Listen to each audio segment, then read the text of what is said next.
നമുക്ക് ഒരു പ്രധാനപ്പെട്ട അന്താരാഷ്ട്ര വാർത്തയിലേക്കാണ് പോകേണ്ടത്. അത് യുക്രൈൻ യുദ്ധം അവസാനിപ്പിക്കാനുള്ള ഒന്നാം ഘട്ട വെടിനിർത്തൽ അതിന്റെ കരാർ നിലവിൽ വന്നിട്ടുണ്ട്. കരിങ്കടലിനും ഊർജ്ജോൽപാദന കേന്ദ്രങ്ങളും റഷ്യയും യുക്രൈനും പരസ്പരം ആക്രമിക്കില്ല എന്ന ധാരണയുണ്ടാക്കിയിട്ടുണ്ട്. എന്നാൽ മോസ്കോ കരാറുകളിൽ കൃത്രിമം കാണിക്കുകയും കരാർ വളച്ചൊടിക്കുകയും ചെയ്യുകയാണെന്ന് യുക്രൈൻ പ്രസിഡന്റ് ആരോപിക്കുകയും ചെയ്തു. അമേരിക്കയിലെ ന്യൂ ജെർസിയിൽ നിന്ന് മധു കൊട്ടാരക്കര തയ്യാറാക്കിയ റിപ്പോർട്ട് നമുക്ക്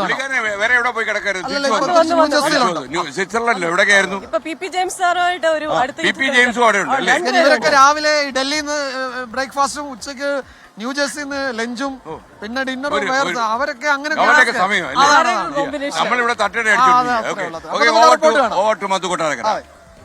യുക്രൈൻ യുദ്ധം അവസാനിപ്പിക്കുവാനുള്ള US പ്രസിഡന്റ് ഡൊണാൾഡ് ട്രംപിൻ്റെ ആദ്യ ശ്രമം ഒടുവിൽ ഫലം കണ്ടിരിക്കുകയാണ്.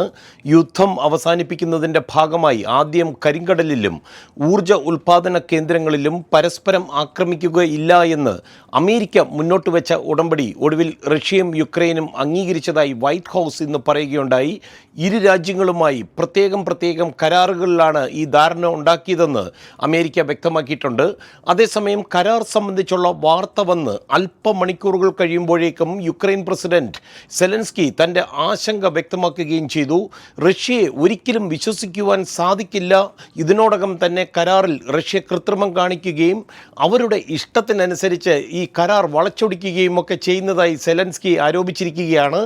ആവശ്യത്തിനുള്ള ആയുധങ്ങൾക്കായി വേണ്ടി വന്നാൽ US പ്രസിഡന്റ് ഡൊണാൾഡ് ട്രംപിനെ സമീപിക്കുമെന്നും സെലൻസ്കി ഇന്നലെ രാത്രി പറയുകയുണ്ടായി.